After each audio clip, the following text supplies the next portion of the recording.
დღეს გიამბობთ ერთ-ერთ ყველაზე უცნაურ და საინტერესო ისტორიას გერმანელი პოლიტიკოსის შესახებ პრორუსული პარტიიდან, რომელიც უკრაინაში რუსი ოკუპანტების წინააღმდეგ იბრძოდა. ტიმ შრამი ულტრამემარჯვენე პარტია ალტერნატივა გერმანიისთვის რეგიონული პოლიტიკოსია, კერძოდ ის AfD-ს ვუპერტალის ფილიალის თავმჯდომარის მოადგილეა.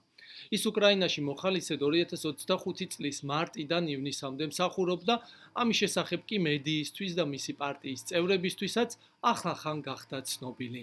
დიახ, გერმანული პარტია AfD, Alternative für Deutschland, ძირითადად მიიჩნევა პრორუსულ ძალად, განსაკუთრებით მისი მემარჯვენე ფრთისა და ლიდერების განცხადებებისა და ქმედებების ფონზე.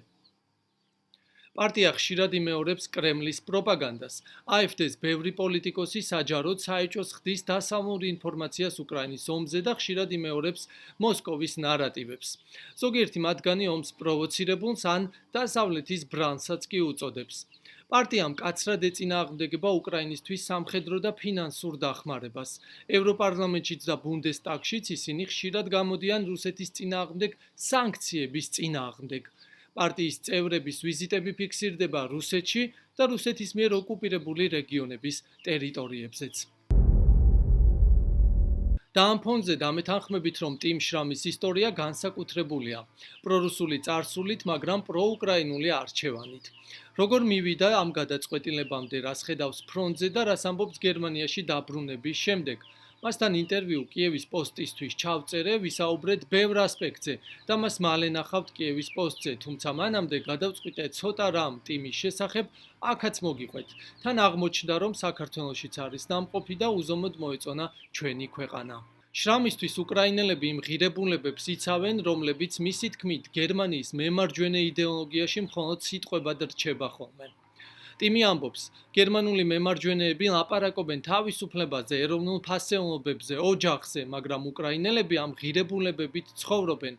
ისინი მზად არიან სიცოცხლეც კი შესწირონ ამისთვის და სწორედ ამიტომ მივედი იქ.